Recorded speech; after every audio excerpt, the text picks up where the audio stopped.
Welcome to Spirits Podcast, a boozy dive into mythology, legends, and folklore. Every week we pour a drink and learn about a news story from around the world. I'm Amanda. And I'm Julia. And this is episode 254, Mermaids, Magic, and Murder with Maggie Tokuda-Hall. Julia titles the episodes. And Julia, I think you've outdone yourself. I don't think you've ever had a title as good as this one. And we'll have to see what tops it. I'm extremely flattered by that. And I'm also extremely flattered that Maggie took the time to come on the show. She is an author that I kind of discovered during quarantine when I picked up her first book. And the fact that we get to talk to her now both about that book and her newest graphic novel is really, really exciting. Yes, we talked to her months ago, and I had that thing that you see on the internet where we were able to get a galley of the book. And I was like, I have never wanted to brag as much as I want to brag right now about reading this book because, guys, it's so good. You're going to love it. The graphic novel is so good that we got the galley, but I also pre-ordered my own physical copy. That's how good this graphic novel is. 100%. And also so good, Julia. You know it's our new patrons, Allegra, Matt, Brittany, and Solo. Thank you all for joining us. We're so happy that you joined the ranks of our supporting producer-level patrons. Alicia, Allison, Brian, Deborah, Hannah, Jack Marie, Jane, Jessica Stewart, Nieselkins, Megan Moon, Phil Fresh, Captain Jonathan, Malachi Cosmos, Sarah, Scott, Theo, and Zazie. And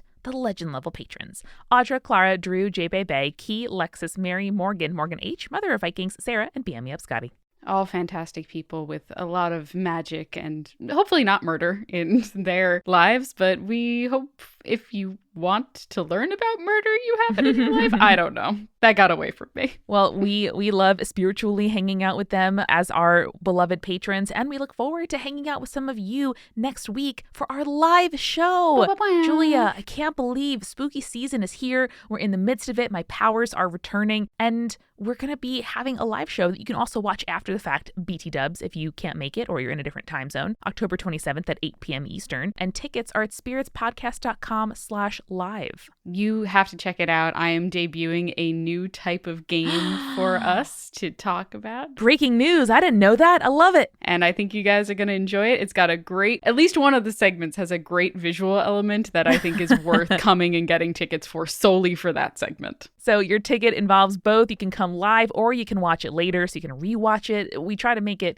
as valuable for you as possible. And that ticket is at spiritspodcast.com/live. And Julia, as you are preparing for our live show, have you been reading or watching or listening to anything to really get in the spooky mood? So Amanda, I went to a bookstore for the first time in a while the other day, mostly because we were stopping to get coffee and there was a Starbucks attached to it. But I stumbled into the new release section and I saw a title that immediately was like, oh no, I have to read this immediately. And the title was The Final Girl Support Group by Grady Hendrix. And I have been thinking a lot because we've been watching a lot of horror movies lately for October. And I've been thinking a lot about the final girl trope. And oh my God, does this book hit all of my buttons in the best possible way? It's real Julia bait, that title. I'm so glad that you were enjoying it. Truly is. It's delightful and it might be a inspiration for a future Spirits episode. Who can say? Ooh. Well, you can find a link to that in the description and at spiritspodcast.com/books as always. And finally,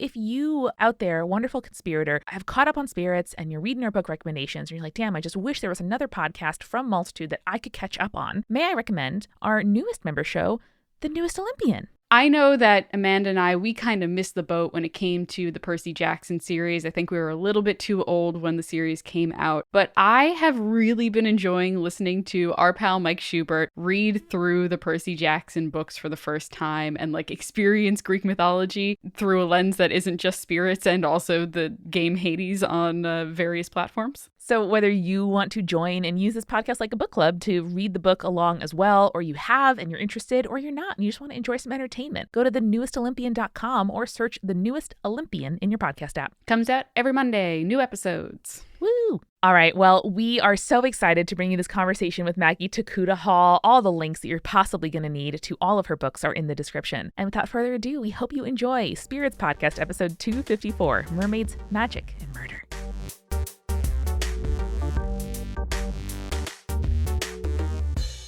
We are so excited. A person whose books we have recommended for years. And finally, we get to talk to you. Maggie Tokuda-Hall, welcome to Spirits. Please let everybody know who you are and what you make. Hi, thank you guys so much for having me. I'm Maggie Tokuda-Hall. I'm a children's and young adult book author. I'm the author of Also an Octopus, which is a picture book, The Mermaid, the Witch, and the Sea, which is a young adult novel, and the forthcoming graphic novel, Squad. Which I'm very, very excited about personally. I cannot wait for it. Thank you. I know. I'm like extreme anticipation. Yeah. So I think we should start out with the question that we usually ask our guests on this show, which is, what kind of stories did you grow up with? Like, what were the stories that got you into fantasy things like witches and mermaids and werewolves? I mean, I think those are two different answers for me. I'm Japanese and Jewish, so I grew up with a lot of Japanese and Jewish stories and our family stories, of course. And I wasn't actually super into fantasy at all as a little kid. I remember watching The Last Unicorn and being like, this is the stupidest thing I've ever seen in my entire life. But when I was in middle school, we moved when I was in 7th grade, which is sort of brutal age to be a new kid at school. The literal worst year to move, yeah, I think. Other than my sister, who had to move when she was a junior in high school. Just like, oh, rude. Anyway, for obvious reasons, I didn't have a lot of friends yet. And so I would read in the library at lunch to kind of act like, you know, I totally didn't mind that I didn't have friends. I was just really busy doing this reading. And I started reading the Patricia Reed Enchanted Forest Chronicles. Ooh. And I read them all and like just back to back to back to back. And I like reread them and I loved them so much. And I think that's when I really started to love fantasy. That's incredible. I love that. I love that you tried to play it cool, being like, yeah, I'm just going to read in the library. We are also nerds who like to read in the library rather than make friends. So I appreciate it. I was like, hey, teachers, anyone need errands run? Anyone need copies? Just literally anything to take me away from my peers would be fantastic. It's so good that we stayed friends, Amanda, because otherwise we would have been just hot messes. No, it's very true. When two, weird and gay and lovely and like gonna grow up to be cool mythology nerds can sit in silence together and read, that is honestly the ideal. And I'm glad I found that in you, Julia. So wait, have you guys known each other since you were in middle school? Since we were 5. What? Yeah. That's amazing. Mm-hmm. Companions from the cradle is what we call each other. That's amazing. Mm-hmm. Yeah, we went to college in different cities, and then when we were both back in New York, that's when we started Spirits to, get together regularly and talk about the things we like to talk about already, which is mythology and folklore. Perfect. Yeah. Speaking of mythology and folklore, so I want to talk a little bit about The Mermaid, the Witch, and the Sea, because that was my introduction to your work. You might remember a tweet that I sent you that I got sunburned because I sat out in the sun and read the whole book in one day. Yes. That was like my first nice moment of pandemic, was just sitting down and reading your book out on like a blanket in the lawn, and it was delightful. So in your novel, the sea is a deity and also like the physical embodiment of the sea. And I love that kind of aspect. And I talked about it on another show as well, just like from a world building perspective and from a mythology perspective. That's such a cool thing. So was there a particular mythological background that you kind of drew that idea from, or was it something that you kind of combined a bunch of different things to make this new whole cloth? Yeah, I mean, there's plenty of cultures that worship like the sky, the mountains, the sea, whatever. And I find that interesting and compelling already. But the way that the sea functions in The Mermaid, the Witch, and the Sea is more based in California ecology. I live in California, which just like goes ablaze for about 2 to 3 months every year now. It's just fire season. We just know that's happening. And part of it is, mostly it's because of our horrible interventions at so many different stages that were made. A lot of them being ignoring the advice of indigenous people of how to tend for plants that are around here. Because California is meant to burn. Like, it's always been a fire climate. And that's why it didn't used to be a problem when there would be fires, because all the plants around here knew how to burn. It was like this idea that they had some kind of memory. They knew how to do this correctly. And because of our intervention, they forgot and they forgot and they forgot, and it became more and more dangerous for us. And that was how I thought about the sea and the mermaids, this idea of nature having proprietary memories that are externalized and becoming more volatile of force due to human greed and poor management and imperialism and the, disregard of what indigenous people have had to say. And so it felt very in tune with the themes I was already thinking thinking about when I wrote The Mermaid, the Witch, and the Sea. And I love the idea that the mermaids, as the sea's children, like hold her memories. Not to quote you at you for a second, because I like doing that on the show.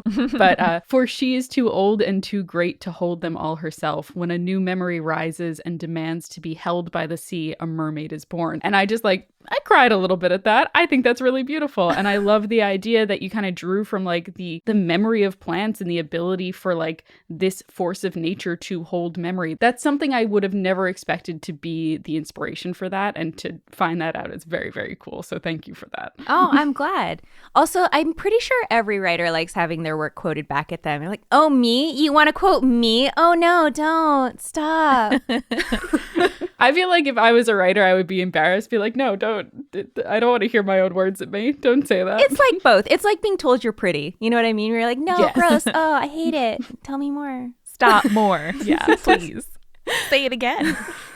No, I love that. There's also a great moment. I'm trying not to spoil too much about the book because obviously I want people to pick it up. But there's a great moment where some of the sailors capture a mermaid, which is like rare. And usually they drain the mermaids of their blood in order to sell it as a drug, which you call the oblivion drink, because it like brings beautiful visions, but also takes away memories. And I really like this idea that these sailors who are like greedy and want this resource aren't able to keep the mermaids alive, but one of the main characters, Evelyn, is the one who figures out like, oh, you have to give in order to take. Mm-hmm. I really like that. Was that like a certain inspiration for that as well?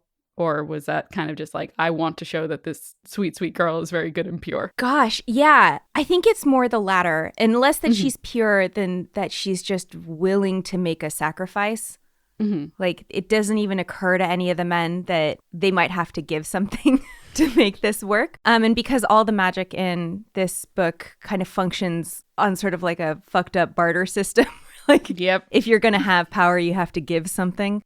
So that was more where it came from. And what's funny, I've never had the question posed to me quite that way, which I'm so excited about. So thank you. The very first scene I wrote from this book is the scene where the mermaid comes on deck. And it was the moment from Florian's perspective. I was thinking about it, of what it would be like to fall in love with someone in that moment of kindness. And that was where the whole book kind of like came from. So it's so cool to be asked about that scene specifically. That's one of the only things that remains super close to the first draft that I ever wrote. Wow. Oh, that's awesome. I'm so glad I hit the nail on the head there. Which I guess raises a question too. Obviously, across the world, there are mermaid myths. Was there a particular mermaid myth that you were inspired by in creating your own mermaids? Or again, was this like something that you kind of combined a bunch of different ideas in order to make your mermaids? So I super purposefully did not do research about mermaids. Nice. Even though there are so many myths, and maybe because there are so many wonderful myths, I didn't want my mermaids to be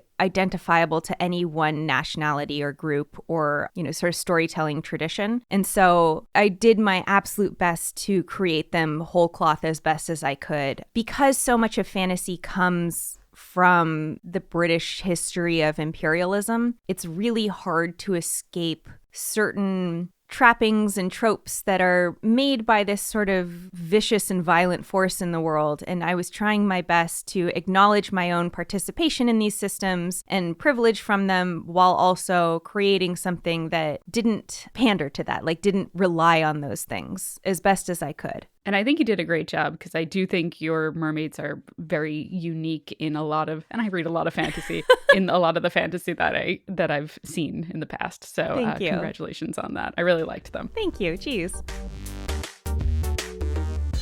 This episode of Spirits is sponsored by Skillshare. This is our longest running sponsor and one we enjoy very, very much. They are an online learning community that is offering all of you, by the way, a free trial of premium membership. And what does that get you? Access to so many fascinating classes. One that I made on podcast marketing. There are a lot more, like photography, like design, animation, productivity, and one I took this week, both because I want to get better at it, and also the instructor, Helise, is so engaging, called Video for Instagram. Tell an engaging story in less than a minute. It's very hard. And I am a podcaster these days. I am not making a ton of video. And so just to see, an industry leader talk about how to do this, what jump cuts do, how to use slow motion for the greatest impact possible, how to use text and kind of all the tools available to you to be funny and engaging was really, really great. So you can sign up, get your creative journey moving forward without putting your life on hold at Skillshare.com/spirits, where our listeners get a 1-month free trial of premium membership. That's 1 month free at Skillshare.com/spirits. Amanda, fall is in the air, and the perfect way to welcome the season, for me at least, besides scary movies and buying Halloween candy in bulk, is getting new shoes. And I just picked up a new pair of Rothy's loafers, and my God, are they not comfortable? Are they not breathable? Are they not walkable? I love them so much. So they have stuff like cool flats, they have sneakers made for any adventure, and they have everything you need to start fall off on the right foot.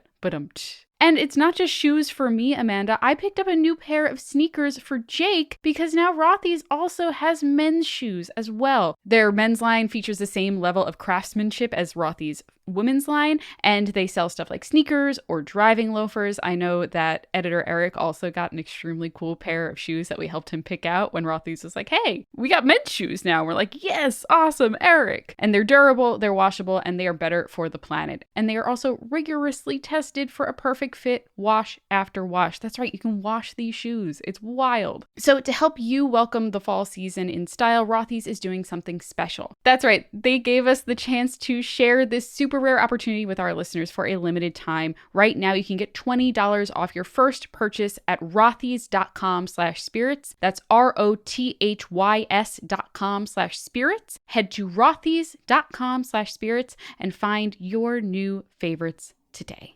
Julia, yesterday was a beautiful day here in New York City. It was chilly, it was breezy, the sun was shining, and I was like, my powers, they have returned. I feel like a Pokemon that has fully evolved, and it's because I was able to wear leggings with pockets and a tunic, which is my absolute favorite outfit.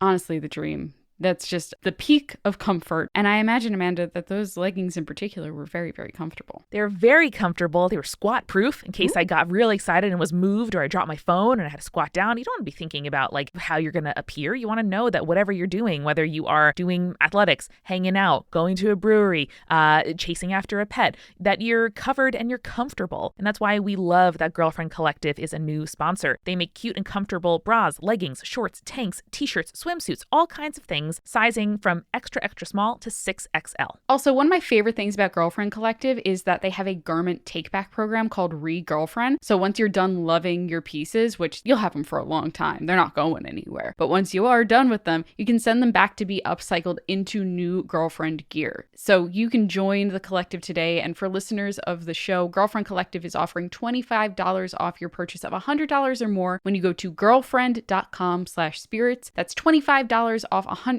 or more when you go to girlfriend.com/spirits, girlfriend.com/spirits. That's their website. It's just girlfriend.com. Amazing. They know how to get domain names and they know how to make leggings. That's all I got to tell you. It's impressive. All right. Well, now let's get back to the show. Kind of going back to what you mentioned about magic being a bartering system in your world, you did this great job in explaining to the audience how your magic works through the kind of folk tales that Zenobia shares with Florian. Can you tell us a little bit about the magic system that you chose for the book and kind of why you decided on this one in particular? Yeah, the magic system was so hard to create. If you ever sit down to write a fantasy novel, don't.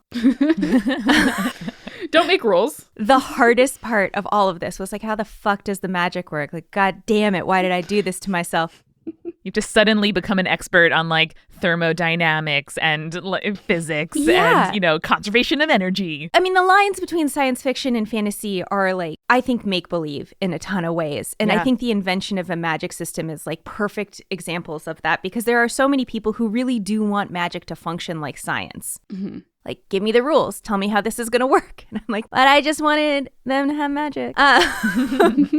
And so for the magic in this world, I came from like a couple different places in terms of the fact that it's basically narrative magic. Like, people make up stories about things, and that's how they exert power in the world. And that largely came from writing this during and directly after the 2016 election. I had tried writing this book so many times before that. I had started years and years and years before that, but that was when I finally wrote an ending.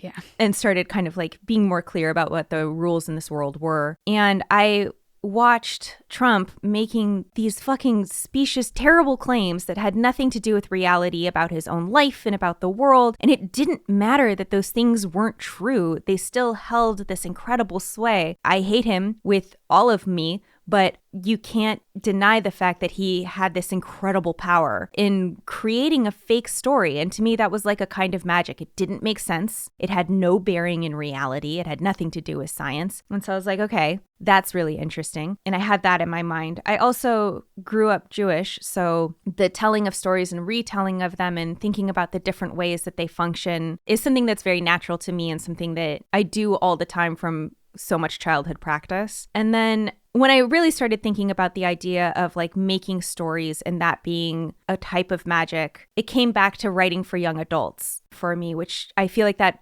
dovetails so beautifully thematically in, because teenagers are doing that work of figuring out how they're going to tell their own story for kind of the first time. That's really when you start having real autonomy in the way that you talk about yourself. You purposefully distance yourself from your parents. You do these things to kind of make that work. And that is no different than the process that nations go through, that religions go through, that, you know, any kind of organization goes through of creating their narrative around themselves. And I think that that is really complicated and magical work that I hope that teenagers would feel a kind of affinity for because they're in the midst of doing it. And so I hoped that it would feel like a reflection of their power to read it. Absolutely. When you moved with your family, did you tell any lies or reframings about yourself in your new school? I used to fantasize about that as someone who did not move as a kid. You know, we moved and changed schools and stuff so many times that I was kind of accustomed to being the new kid. And I didn't do the super creative thing of like acting like a brand new person every time. I would just always try to act like I had been really cool without ever saying that. Smart. That's a great strategy. And no one can fact check you. I'm here with you plebes now, but before, anyway, I don't even want to get into it. But You don't have to know about my mysterious past. Yeah, very. Yeah. Oh my God. I love it. So, like I said, that was a beautiful explanation of how your magic works. And you do a really great job in telling those stories in the novel to kind of explain it. The stories that Zenobia tells about the first witch, were those inspired by anything in particular? Because they felt very like fairy tale-y to me. Mm-hmm. But that's obviously like the background that I'm coming from. Yeah. So what were the stories? So there's like 3 or 4 different stories in it. The first one, the story of the creation of the first witch, is one that I just made up. Mm-hmm. That didn't come from anywhere, but it deals with some sort of like familiar fairy tale tropes that you mentioned, like the idea of women becoming more powerful as they are ugly. Mm-hmm. Sure. I guess that's actually kind of a subversion of the way that it usually works, because usually it's like they are powerful and beautiful at the same time, and as their beauty diminishes, so does their power. And I kind of wanted it to be the opposite. She's powerful when she's ugly. She's loved when she's beautiful, and those are 2 different kinds of power. Mm-hmm. And then the one about the man who wishes for a wife is based on a Vietnamese folktale that I learned about from a handout at a restaurant. Very cool. I love that. My sister was living in Hanoi for like a couple years, and so I went to visit her twice. And one of the places that she took me was like this great restaurant, and with your menu, they would just like hand out folktales like on little 8.5 by 11 pieces of paper. And this was one, and I was like, well, that's fun. So I, altered it a bit so that it was more in tune with the world that this is set in, because there were some details where you're like, we can't talk about Vietnam, the nation. in this story. So that was neat. The story about the mustard seeds is actually a Buddhist story, like very closely. Even the collection of mustard seeds particularly is from the Buddhist story. And the story about a mermaid being banished into the middle of a desert by a god throwing a mirror into it that creates the oasis that she lives in is the origin story for an oasis in Peru that now I just forgot the name of, that I visited, and they sell like tons of mermaid merch, but mostly you just go there to like rent shitty sand dune equipment and like get drunk. That's sort of what you do. That sounds fun. I mean, it's not bad, but it's like if I was a mermaid, I would not enjoy living there. Yeah, you'd want your oasis to be a little bit more magical, I feel like. Or like clean. I don't mind people coming and getting drunk. I do mind the sand dune stuff. Yeah, okay. You can come, you can share my space, put your feet in my water, all of this is gravy. But like the minute you start like throwing your beer cans in my oasis, you get the fuck out. Yeah, that's the problem. Now we have a problem. Yeah, and it's not the people who are from there doing this, to be clear. It is tourists show up, get wasted, and just act fools. Mm-hmm. Now I want to open, Amanda, when we open our bookstore / like beer store eventually in our future. Yeah. I want to hand out little folklore things on little index cards to everyone who buys a beer. That sounds incredible. I love that. Could you imagine folklore zines? You should do it. That would be the best. Yeah. We've had a couple of our listeners send us their own folklore zines, and they've been incredible. So if you make those, please let us know. I will buy them. You don't have to send them to me. I will just buy them. It's fine. We could also do like coasters with printing on both sides. With either there's like an addition, and so it, drives repeat customers if you have to like collect all 5 or something. There you go. But then your coasters are taken out of the bar every day. So we have to do the cost benefit there. But I love that. Yeah. It's a good promotion, though. Exactly.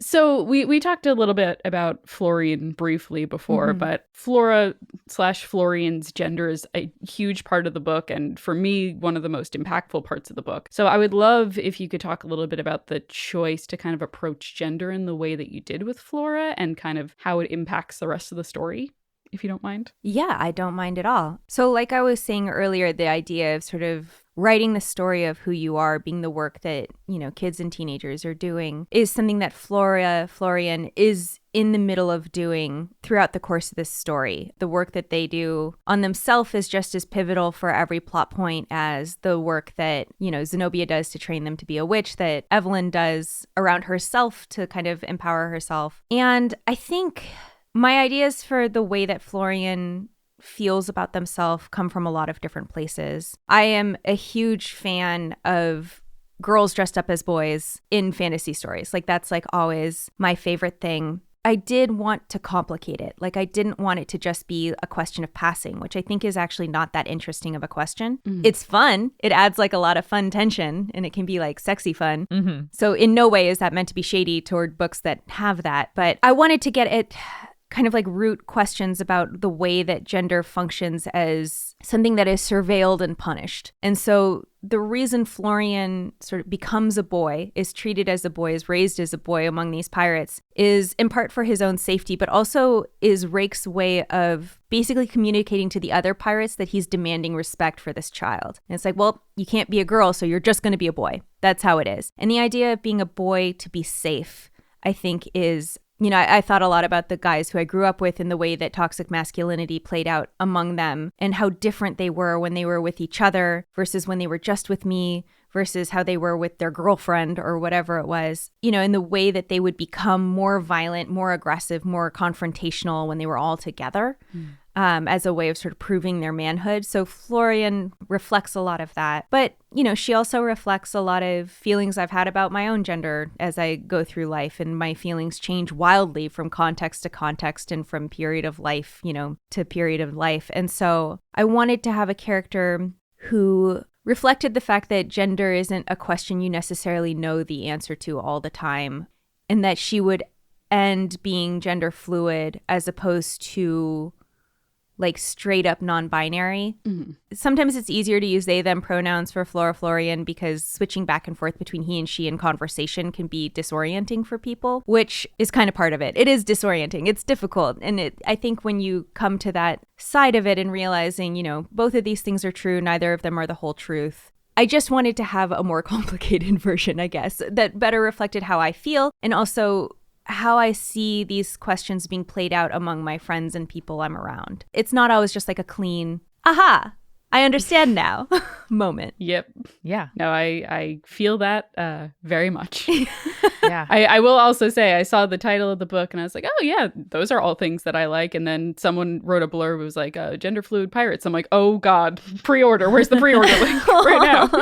It is so exciting because in sort of like gender and sexuality discourses, often your exploration of your gender starts from a place of discomfort, of crisis. And you can also get to a place where you revel in gender expression and your gender in particular and find it so delightful. And like trans joy is a thing that like I fill my Instagram with because it is so fantastic. And that does not only include like, let's get away from gender, let's choose a third distinct gender. It can be all these things suit me right now. One suits me today, one suits me tomorrow. It's going to be different 6 months from now or 20 years from now. And I love seeing that complication in your book. Thank you. It is really nice that you do get that moment of kind of like gender euphoria for Flora Florian and that scene, you know. Again, I shed a tear. Oh, thank you. Among the best of compliments to give a writer. Yeah, I wanted Florian to have that moment of empowerment of like knowing who you are and being like that. Feeling confident in that feeling of duality and feeling these different ways is the magic that empowers them, right? Like that's what enables Florian to do what Florian does. The most powerful feedback I've gotten from the book are kids who say that they've come out as non-binary or as gender fluid after reading this. And I was like, I wept every time. It's like, yes, fuck yes, because you're so much more powerful when you are who you are and you feel like you have that freedom to just be your most authentic self. And so that was beyond even what my hopes for the book were, because I don't dream that big. I was just like, please let anyone read it. But that is like my dearest and most vulnerable hope for the book, is that kids would read it and feel like they also had that kind of power over their own narrative, and that kind of magic is so powerful. Yeah, I experienced that too after coming out in reading people's advice and support and all that kind of thing. Realizing that, you know, people fear things that have power over them and you know, it doesn't excuse or make homophobia and transphobia any less of an urgent matter and a very like real lived experience for people every day. But it's also true that reflects power. And at least for me, you know, much of the time being queer is a thing I would never give up. I feel so lucky. You know, I'm so glad that this is, you know, part of my life and identity, because it is like the most powerful thing to look at traditions that other people don't question or feel really hemmed in by and be like, no, man, like us over here, we question everything. We complicate everything. We queer everything. You know, like it is all up for discussion and debate and figuring out what best suits you in society. Yeah. Let's talk about your new upcoming graphic novel, Squad. I'm very excited about this. Oh man, me too. It's the book of my secret ugly heart. I saw that tweet. It was like werewolves, tampons, parties, murder, betrayal, an acknowledgement of the sapphic history of all girls' schools. I'm like, okay, Maggie, yes. Yeah, it's hard for me to talk about because I am genuinely so excited, because it's such like a personal book to me in a lot of ways. Mm-hmm. And I like desperately want people to like it. But it is set in the town where I grew up, which is a suburb of Oakland, basically, except for that it's its own city, because a bunch of white people in the early 1900s were like, we don't want to be part of Oakland. So they made this city called Piedmont. And that's where I went to high school. Not exactly where I grew up the whole time, but that's where I went to high school. And it's like this very rigid upper middle class bastion of conformity within the Bay Area, which is like famous for being nonconformist. The pressures that we put on girls there is just incredible. The amount of girls, I think it was 6 different women when I was in high school got hospitalized for bulimia or anorexia. Wow. So that's the kind of place that, you know, it's set. And it's about a new girl who moves to that place when she's a junior in high school, much as my sister had to. And she's never fit in before. And when she shows up, the most popular group of girls in that school just sort of like whisk her up into their group. And she's just like dizzy with the joy of being included. Except for that it turns out that group of girls are werewolves, and they turn into werewolves at every full moon, and they go to parties and find the worst boy that they can and eat him. And of course, things go not quite the way that they would plan, but I had so much fun writing it. I think it's so different from the Mermaid the Witch in the Sea. It's a lot more jokey and like crude and crass the entire time, but I do feel like that's closer to my actual personality. So I feel like The Mermaid, the Witch, and the Sea was like a philosophical book that I wrote with like a lot of questions in mind. And Squad is the book that I wrote from like an extremely emotional place, trying to deal with the rape culture I was raised with and the sexual assault that, you know, I went through from being in that kind of place. So, you know, it's werewolves. It's about rape culture. It's never going to sound funny, but I hope you think it is. in this book. I think it is going to be incredibly funny. I'm very excited. Yes, I'm very excited to pick it up. I'm curious why werewolves? Yeah. I know that like werewolves, classic monster or classic like, mythological figure, usually compared to like vampires or something like that. But I'm curious why you picked like lady werewolves, teen werewolves. Let's go. First of all, werewolves are great. And I love them. Yes. And I love collecting werewolf stories because there's like, just like there are vampire stories from all over the world, there are like different were animal types from all over the world, which is cool. Mm-hmm. But what I like is that they are monsters created by trauma. So you get bitten by one, very bad day for you. Maybe you almost die. Mm-hmm. Lots of people do die. You, for some reason, make it, but you don't make it unscathed. And so you become this monster. And that felt to me the truest way to represent some of the anger that I felt growing up within this sort of like strictly patriarchal, boy-loving, girl-hating culture. And it was also how I felt in the wake of sexual assault, where it's like, this thing happened to me and now I feel like something's wrong with me. Like now I have this terrible anxiety, or I get vertigo when I have to go to the gym and there's too many men there, or like whatever it is. And how angry that made me. And I feel like that's one of the things that werewolves also represent really well is incredible anger, this uncontrollable hunger and anger, and that being something dangerous. And so I liked the idea of this group of girls who are forced to be perfect at everything and feel like they're fucking nailing it. Like they're like, yeah, I can do that. I can be all the things you're asking for, but have to sort of exercise this monstrous side of that somewhere. And so the idea of like this intense pressure also being a trauma that creates monsters was one that I really liked. And one that made me laugh. Like, there's just nothing not funny about beautiful girls becoming dogs. I love it. I love when the, like, sexually, mysterious, attractive, whatever, the way that we pin really gross sex feelings on teenage girls butts up against just the vile and the violent and the grotesque is, like, my sweet space of feeling at home. I am rewatching Gossip Girl right now, which I have to tell you absolutely stands up, at least season 1. It's like, it is a perfect example of what it is. And exactly what you're saying, Maggie, of like people who choose the systems that they navigate and do them really well, or like learn to adapt really well in a space that they don't necessarily want to be in, but are. And then they do like next level Bond villain style, like social heists. Yeah. Is just a thing that it seems like made for me. And it's just like, it feels like you need that outlet somehow. And seeing such a literal example of it is fantastical, but like a thing that you can point to and say like, this is inside me all along. Yeah. I don't let it out, or I can't let it out, or you don't get to see it, but it's here and it's another power that I wield. Is just like, mwah. Yeah, imagine Gossip Girl, but with werewolves. Like, yes. That's what I want. I'm sweating. I want to read this book so much. Well, I had so much fucking fun writing it, and also trying to make my own werewolf myths was difficult and different because there's like certain things that we all agree on. Like they come out at the full moon. They're dangerous. Here's where the agreements stop. Did you approach this in a similar way to the mermaids in Mermaid the Witch in the Sea, in the fact that like you didn't do much research going into it, or did you do a bunch of research and then you're like, I want that and that and that and that? I did not do a ton of research for this. Because it is the book of my secret ugly heart, I had the werewolves function how I needed them to function. Exactly. So I wrote them from like, again, an emotional place where this is how that magic needs to work in order for this story to function. So that's how the magic works. Because I said so, and I can do whatever I want. Hell yeah. Exactly. I don't even know how to characterize it, but like that, I picture a little nest of worms inside me that's just like, it is like broiling and it knows what it wants and I don't want to let them out. Like that is so often the thing that you say or you make or you put out in the world, and people are like, fuck yeah, dude, I see you right there. My worm recognizes your worm, and like we are absolutely here together allowing agriculture to happen with our transformation of soil. I'm really getting deep into agriculture here, but I just think that impulse and that feeling and that like, oh, this is very close to me. I don't know. That is the kind of thing that I love the most. I've been thinking about it as my magpie heart lately. Oh. It's like, ooh, that's the shiny thing that I want. And you also have that shiny thing that you want. So, yeah. Aw. I have a much cruder thing for it, which is it's like showing someone your dirty underpants.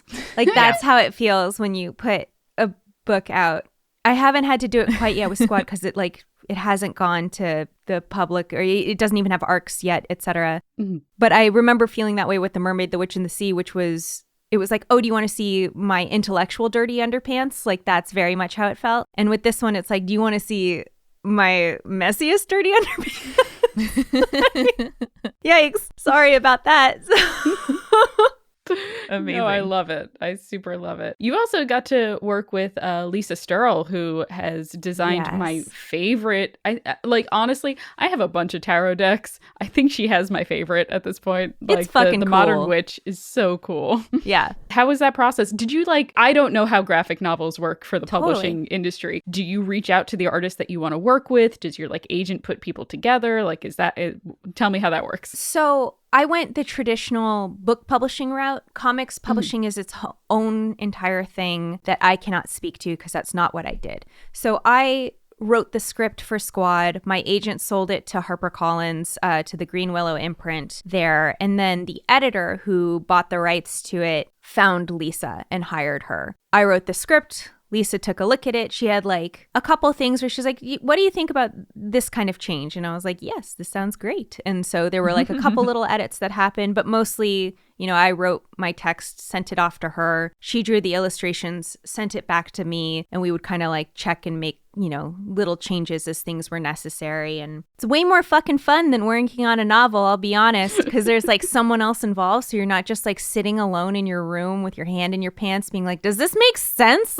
Someone else is there, which as a very social person, I really enjoyed. I think it's even more that way if you write traditional comics because you do reach out, I think, on your own and work with an artist. And there's a lot more development of ideas together as opposed to this sort of puzzle pieces fitting together thing that Lisa and I got to do. But her illustrations fucking whip ass. They are so good. I'm so excited. I'm such a color nerd. I studied art when I was in college and I'm very bad at it, but I still appreciate good art when I see it. And one of the things that I love that she did throughout it is that the colors change. The whole palette sort of matches the mood of the story. Cool. And so there's this beautiful progression through palettes that is its own secret language of the story that I just geek out for so hard and love so much. And I hope other people feel that kind of nummy art feels that you get in your stomach when you look at something and you're like, yeah, that's fucking made well. That's what Lisa did there.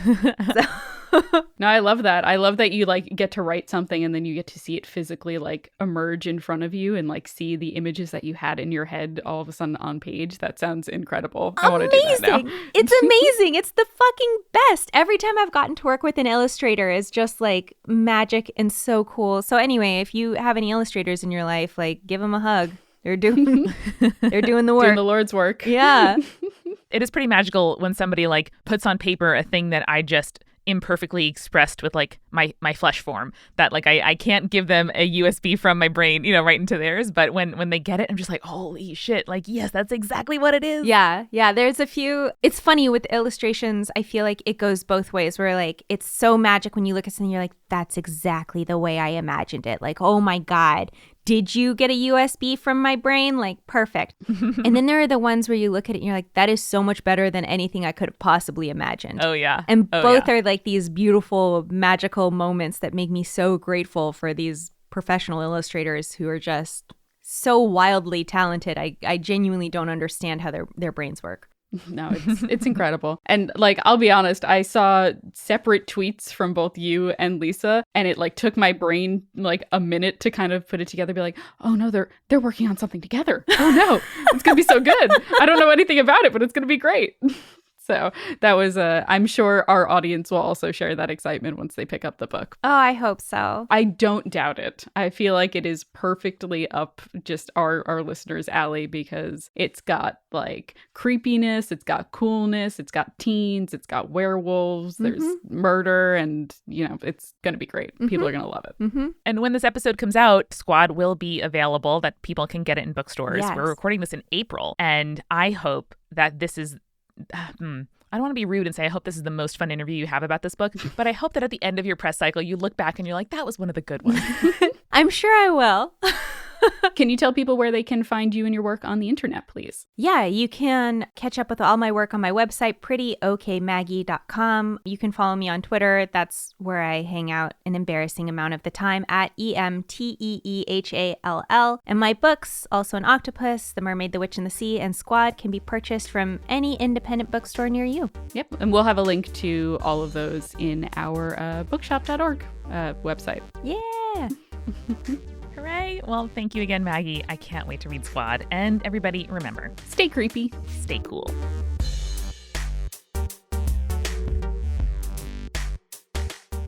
Spirits was created by Amanda McLaughlin, Julia Shafini, and Eric Schneider, with music by Kevin MacLeod and visual design by Allison Wakeman. Keep up with all things creepy and cool by following us at Spirits Podcast on Twitter, Instagram, Facebook, and Tumblr. We also have all of our episode transcripts, guest appearances, and merch on our website, as well as a form to send us in your urban legends and your advice from folklore questions at spiritspodcast.com. Join our member community on Patreon, patreon.com/spiritspodcast, for all kinds of behind-the-scenes goodies. Just $1 gets you access to audio extras with so much more, like recipe cards, both alcoholic and non-alcoholic, for every single episode, director's commentaries, real physical gifts, and more. We are a founding member of Multitude, an independent podcast collective and production studio. If you like Spirits, you will love the other shows that live on our website at multitude.productions. Above all else, if you liked what you heard today, please text one friend about us. That's the very best way to help keep us growing. Thanks for listening to Spirits. We'll see you next week. Bye.